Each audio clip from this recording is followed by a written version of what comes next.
Hey nerds, Farmer Jesse here. Welcome to Growers Daily, your daily dose of ecological farming insight. It is Monday, June 9th, 2025, and today we're going to take on a crop rotation puzzle. We'll discuss increasing your soil's health this summer, and sheep as a complementary livestock to market gardening. We'll see. So let's do it.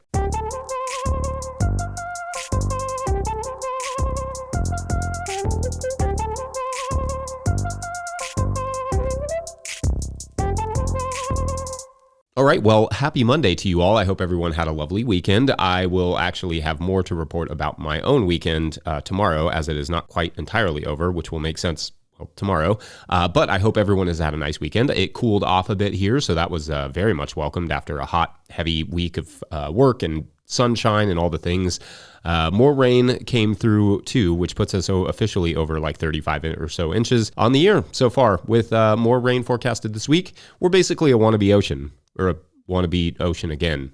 And you get it. Anyway, so you have soil, right? And you could use better soil.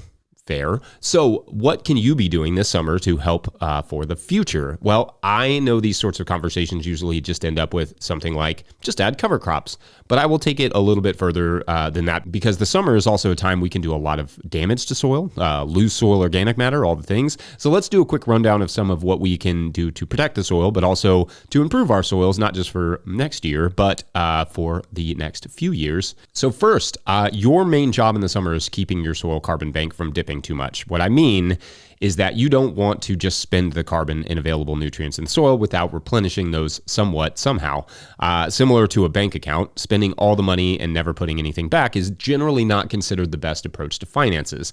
That same thing can be applied to soil, and the summer is an excellent time to add to the carbon bank and the nutrient bank. What does that look like? Well, yes, compost is part of it. Add good compost throughout the season as it makes sense, especially for your heavy feeders, but so too is keeping living plant roots in the soil, not just while the crop is growing, obviously, but after the crop is done, i.e. not tearing the tomato roots out if you don't have to, but rather leaving those in the soil to slowly decompose so long as you intend to rotate that space next year and not grow tomatoes again there. Growing as diversely as makes sense is also important. Different plants cultivate different microbes, and the greater diversity of microbes you can maintain, the greater the number of tools the soil has to protect your plants, i.e. those microbes create different enzymes that maybe ward off a bacterium or specific fungi or other pests or whatever. Speaking of tools of protection, it is really important to also be increasingly adding to your ecological habitats without creating ecological traps. As we discussed last Wednesday, go hit up that bird episode with Becca if you have not already. It is real good. The ecologically beneficial actions you take today can take years to come to fruition, but flowers are something that can have an almost immediate impact. Keep something flowering all summer and start building those pest predator populations, but also adding to your soil bank, because flowers are often not in the same family as a lot of the crops that you're growing. So you get a different diversity of microbes, which is all good for the soil bank. And then if you want to improve your garden's health in 5 years, increasing bird and predatory habitats through things like hedgerows and native plants is an easy step to take this year by using the summer to clear those hedges, those hedge areas of weeds. Maybe it's tarping or just good cultivation. And then in the fall, you can go ahead and plant them. Also address compaction and or drainage, depending on your soil and climate. Those issues can take years to remedy. Start broad forking and working in that compost in compacted areas now, and avoid heavy tilling events or working the soil at the wrong time as well, thus adding to the compaction. Mulches can obviously be great for slow release fertility, like Beyond Compost mulch, which gives you an almost immediate fertility boost. Adding mulches like straw or even hay under the conditions where hay makes sense, that is taking care of the next year's soil while also helping with moisture and soil retention and microbial habitat for this season. And of course, cover crops, but you knew that one already. If you can squeeze a cover crop in there, if only at the end of the season, few things will do a better job of feeding the soil for future health than that. It's hard to work on a moving train, i.e. being in production in the middle of the summer and also trying to build your soil health. But in essence, it's not overly complicated to improve the soil's health this season while you are growing food, but it does require some thoughtfulness and work. Anyway, what other approaches would you all add? Otherwise, let's take a quick break, and then when we come back, a cover crop conundrum that may actually be relevant to this topic that I just discussed, now that I'm thinking about it. So that's fun. BRB.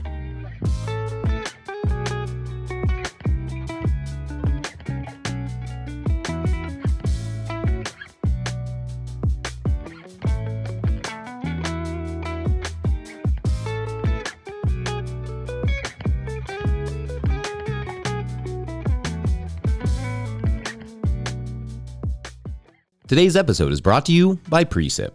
Precip is billed as the easiest way to keep track of rainfall, and that is true, but it is a lot more than that. Sure, you can open the app and immediately see accurate rainfall totals, but you can also save locations to see historical rainfall totals, wind speeds, and all sorts of other nerdy details. Their radar-based technology means you can ditch the rain gauge. I usually have to do that anyway because the kids find a way to smash it with a baseball bat. You can ditch the rain gauge and start tracking rain and other growing conditions all on your phone.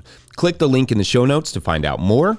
Today's episode is also brought to you by FarmRaise. Still struggling with your balance sheet? Your lender's asking for a balance sheet and you're stuck with a spreadsheet mess or guessing your numbers? FarmRaise Tracks takes the stress out of farm finance. With one click, you can generate an accurate, up-to-date balance sheet that shows your assets, liabilities, and equity. No accounting degree required. You'll be ready for loan applications, tax season, or just a clearer picture of where your farm stands. Join thousands of farmers using Tracks to build stronger businesses. Get 20% off with code NOTIL20 at farmraise.com for the lifetime of your membership. All right, back to the show. If you, the listener, are enjoying this podcast, getting even a small amount of value from it, consider supporting our work over at patreon.com/no-till-growers. Does this show bring you $2 worth of value a month? $5? Consider chipping in. I will try to get to questions from everywhere that questions come in, but I will always get to those Patreon questions. Now, today's Patreon question comes from Patreon member Garrett Mangini, who writes, quote, "Hi, Jesse. I have a question that hopefully you'll enjoy talking through." Probably will. In our context, High Desert Zone 7A, we've landed on growing garlic, onions, and potatoes outside and growing everything else in high tunnels. Shout out to NRCS's financial assistance. I'm wondering how you would consider incorporating cover crops into this 3-year rotation of garlic, potatoes, onions. It doesn't necessarily have to be in that order. I love the idea of overwintered cover crops on as much of our space as possible, yay living roots, but termination seems tricky in time for potatoes and onions to go in the ground, as it's still early enough here that the overwintered grasses are 4 to 8 weeks from milk stage, and the weather isn't terribly warm. And just for the listener, milk stage means that when it is most susceptible and easiest to kill. Potatoes typically go in the ground in mid-April and are harvested out by September 15th. Onions are in the ground by early May and also out by September 15th. Garlic goes in at the end of October and typically comes out in late June/early July. Given this, how might you try to integrate cover crops to maximize their benefit? Extra credit if it allows for a planting of storage carrots and beets to follow the garlic, but that seems like wanting to have the cake and eat it too. We have tarps, a weed whacker, a super fancy T-post crimper, and use of an earthway seeder for cover crops. We haven't invested in a BCS yet and don't see that in the cards in the next 5 years. Thanks, as always, for everything you're adding to the community, end quote. Okay, love this question. Thank you. I love these sort of puzzles.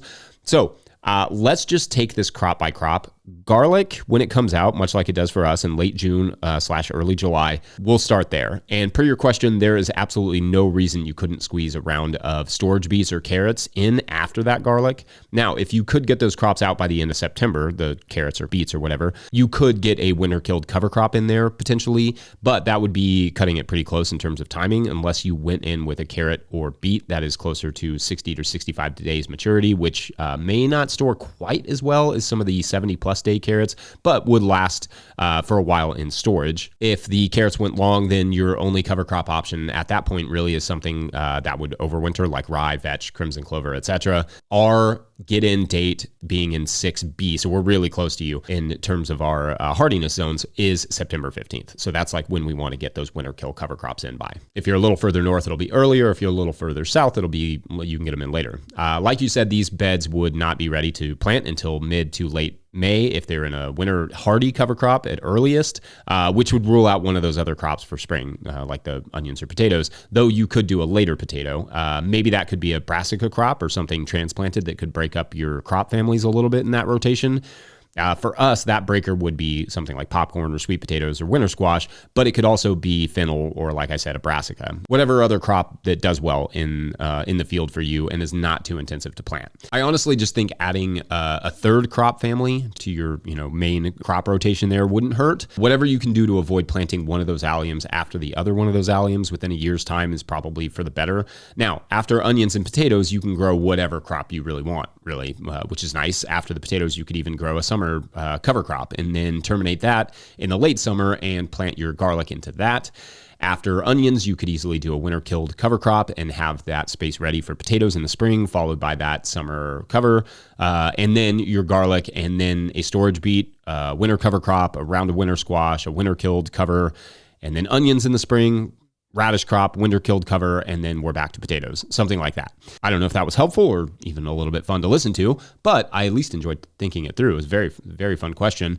Anyway, let me know your all's thoughts and questions and or ideas for how to work with this specific rotation. Otherwise, a break time it is, and then sheepies.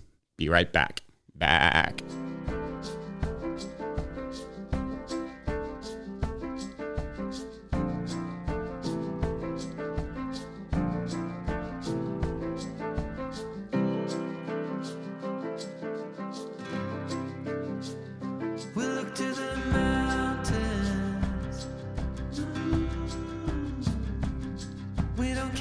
It's only a dream. Nothing is really what it seems anyway.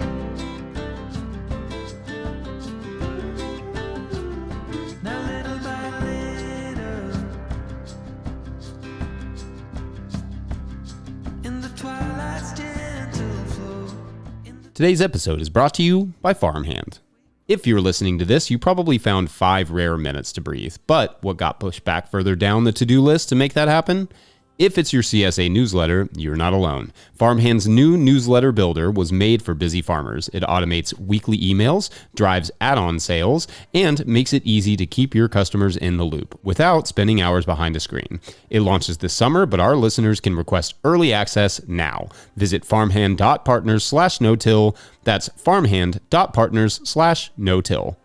Today's episode is also brought to you by Peaceful Heritage Nursery. If you're looking for hardy and resilient fruit trees, berry plants, or pawpaw trees, then check out Peaceful Heritage Nursery. Peaceful Heritage Nursery LLC is a mail-order nursery shipping premium quality fruit trees and berry plants across the USA. They specialize in resilient, non-GMO plant genetics for small growers. Their diverse selection includes berries, cold hardy figs, passion fruits, gumi, mulberry, and much more. They're famous for their diverse selection of premium quality grafted pawpaw trees. 5-star Google ratings and customer testimonials attest to their commitment to excellence in quality and service. Find them at peacefulheritage.com and join the mailing list. Once again, find them at peacefulheritage.com. Use the promo code NOTILL for 10% off your first order. All right, back to the show. Okay, so I do have a favorite animal, and it's not cats. Sorry, Charlie.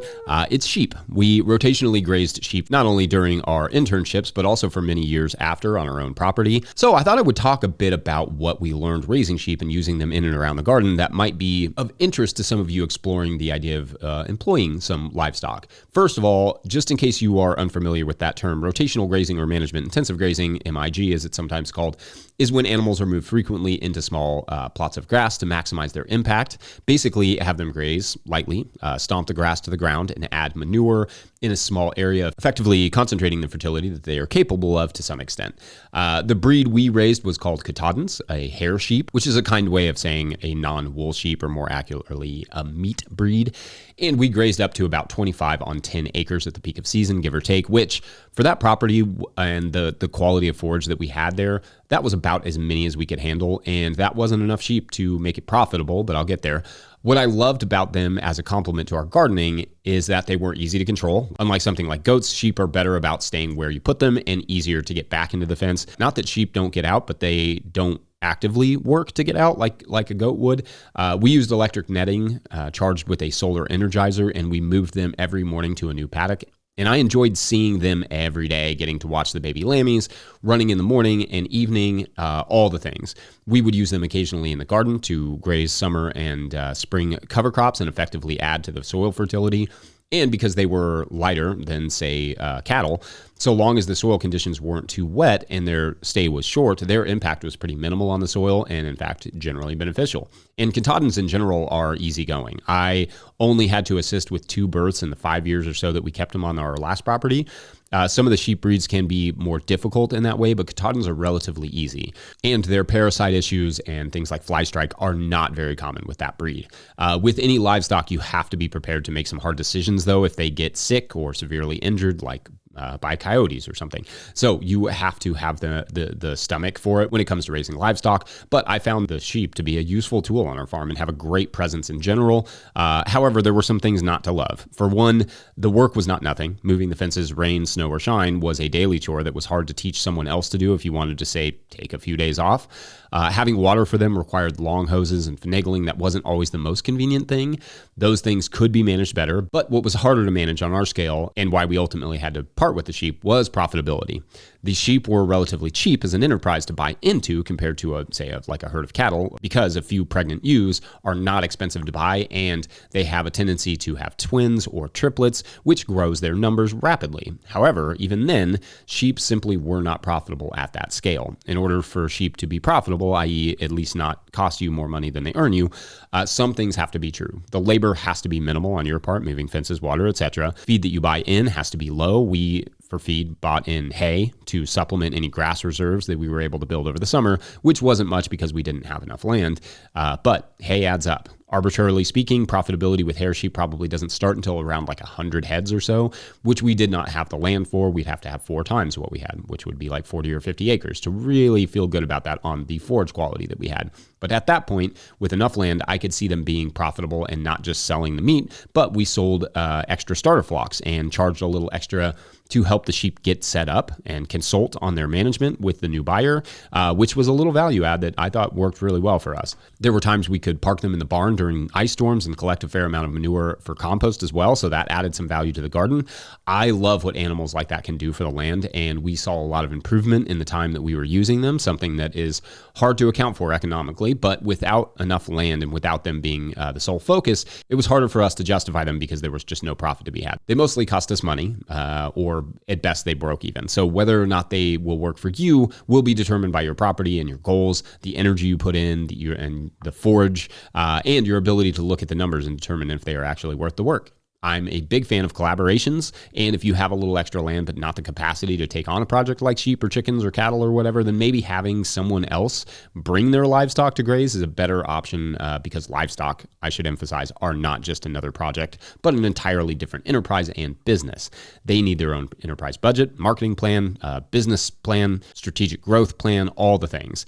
Anyway, thinking about getting sheep, raising them already? Let us know your thoughts. Otherwise, that's it for this Monday. Don't forget, No-Till Growers is now officially a nonprofit 501c3, so donations are tax deductible and greatly appreciated. Please make sure to like and subscribe and or follow wherever you are hearing this podcast. That's an easy way to help us out. Enormous thank you to all of our show sponsors. And if you'd ever like to sponsor the show, you can reach out to Farmer Michelle at notillgrowers.com. Huge shouts to Willie Breeding for the theme music, Mike Hilbert for the production help and editing, and the team at No-Till Growers. Also, shouts to Epidemic Sound for the background music that you can hear. Pick up a copy of the Living Soil Handbook or the Seed Farmer at notillgrowers.com to support our work. Big thank you to everyone over at patreon.com/notillgrowers, where at a certain level, or if you just bump up from one level to another, or you sign up in the month of June, you get a shout out in the show. So big shout outs today to Tossman,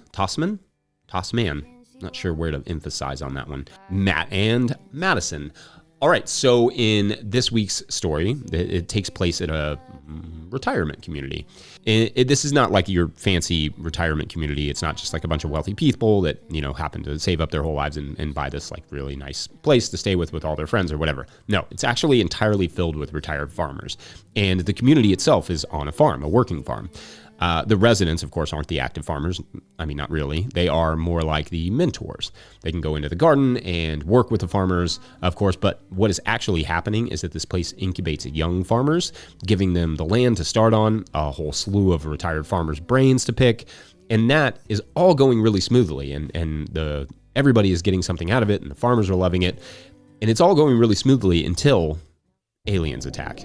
And that is when the young farmers learn there's more to these old farmers' mentors than meets the eye. That is for tomorrow on the Photon Farmers. Yep, great. All right, we'll see you tomorrow for Tuesday. Sounds like a plan. Thanks for listening and or watching.